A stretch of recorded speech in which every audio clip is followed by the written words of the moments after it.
Alright. What's up, guys? Me and Aristotle here.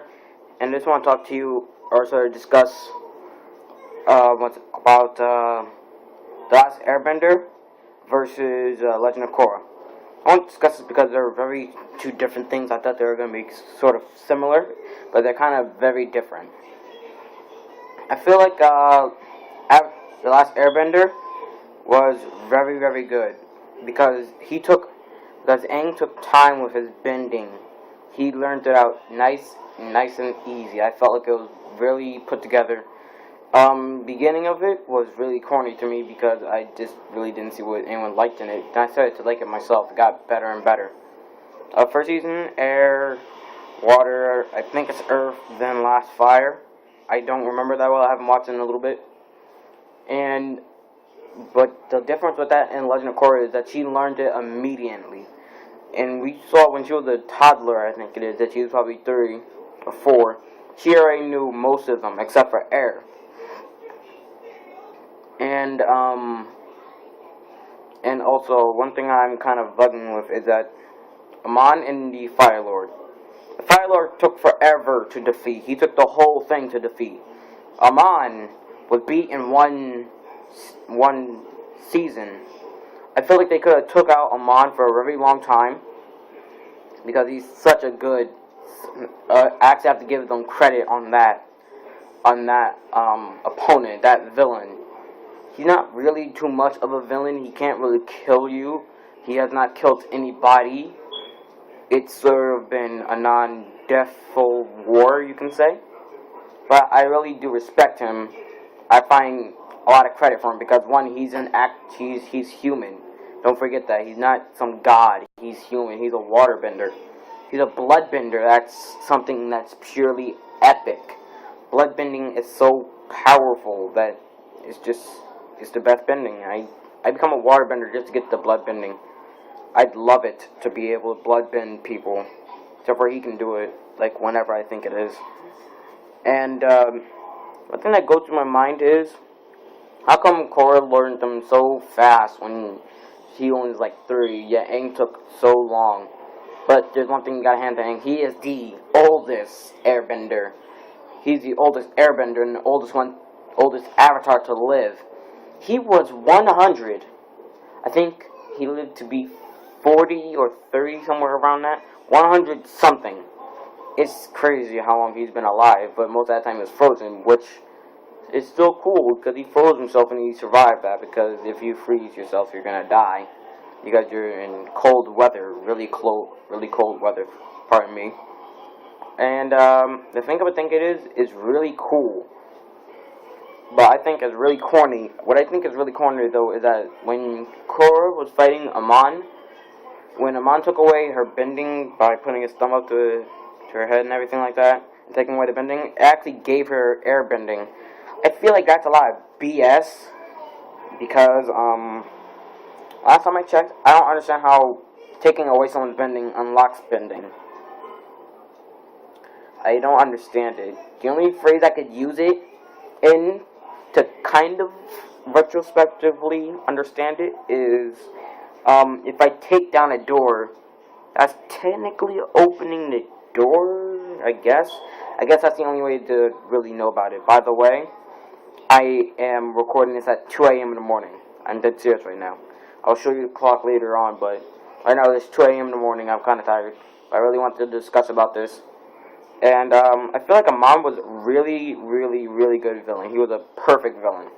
You could have lasted him out for the whole season like you did with the Fire Lord. Also, they both have good fear factors into them. What I mean is that when people talk about the Fire Lord, they just kept on saying the Fire Lord, the Fire Lord, the Fire Lord.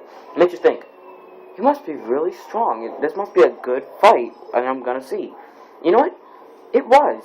It was one of the best fights in anime. I'm calling The Last Airbender anime because I liked it that much. One of the best fights in anime. I will make a top 10 of that list too of my best fights of anime. But that was just unbelievable. I mean, the power that was shown, the bending that was shown there was just unbelievable. It truly was. I loved it. I even bought the game to fight against him by myself. It was just fun. Fun. It was one of those thinking games. I bought a thinking game. What kind of boy who's kind of violent buys a thinking game? Well, you know what? Me, because that game was epic. It was worth the money. It took me a while to beat the game because I had to think so much. But you know what? It was good. It was worth it. Completely worth it, actually. And I just feel like also the way that she beat Amon kind of sucked. Well, she didn't really beat him because he actually escaped with his brother, who's also a bloodbender, and his brother electrocutes. Well, he escapes on a raft in the water, and his brother electrocutes it, and it blows up, so he's dead. But the point of Amon is different from the Fire Lord. The Fire Lord just wanted to burn down everything and become the leader of everything because he thinks he's supreme. Amon, he wants everyone to be equal. That's what you want. That's what he wants you to think. He really does not care. He wants all benders to be gone, and he can pretty much force that on with his blood bending. But I don't think Amon was intentionally evil. I think he was going by this the wrong way, like Pain from Naruto. That he's trying to seek peace and bring everyone together, but he's doing it in the wrong way. He's trying to force it on. He's taking away the bending, which I mean, it's not exactly killing anyone or murdering. It's taking away their bending so that we're all equal. We're all people, is what I'm trying to say. Which I could see how a bender could use his abilities or her abilities to take over. I totally agree with you. I think it's kind of unfair. I want to be a bender. But, I think he's actually pretty good with it, but he can't really enforce this on anyone. If you were born a bender and you didn't want to be a bender, then you could allow him to take away your bending. Otherwise, I don't see why you'd try to force you to take away your bending and everything. But it was a pretty good reason why he did this. I can see it, all the crime from bending and everything. And what's her name?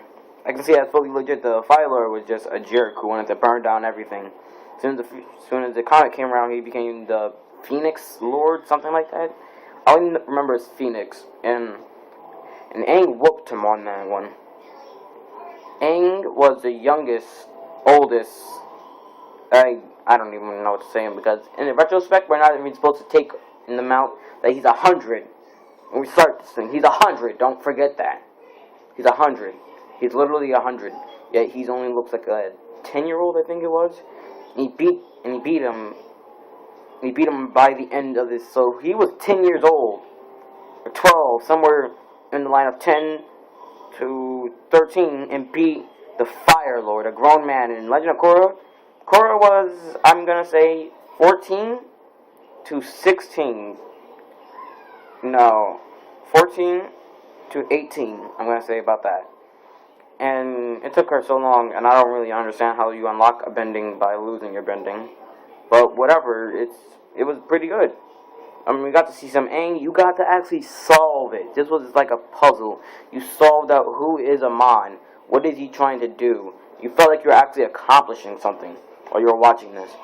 And as slowly you get to know it, there was some love relationships going on in between Legend of Korra that you could have done with Avatar.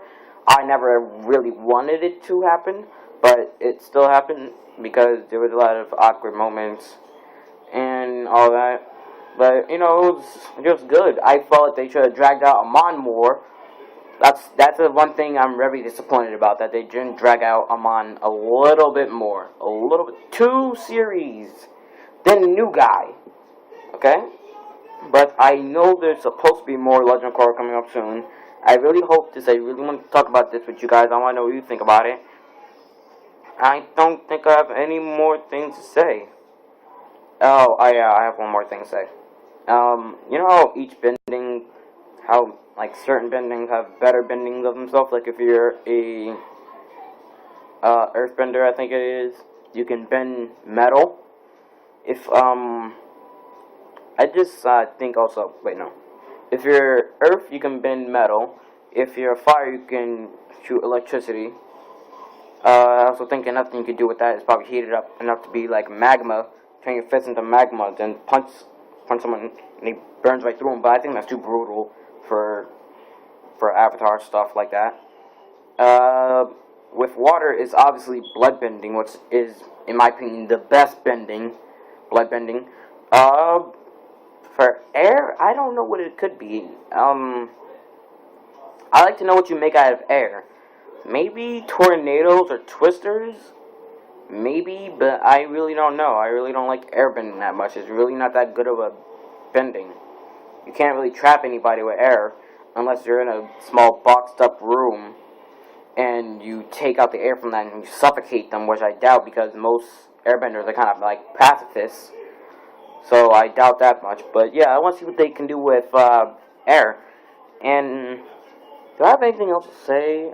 I'm thinking it over right now. No, not really. So, like, favorite, subscribe, guys. It's been Iron Stardust, and I've had a good time with you guys. I'll see you later. Bye.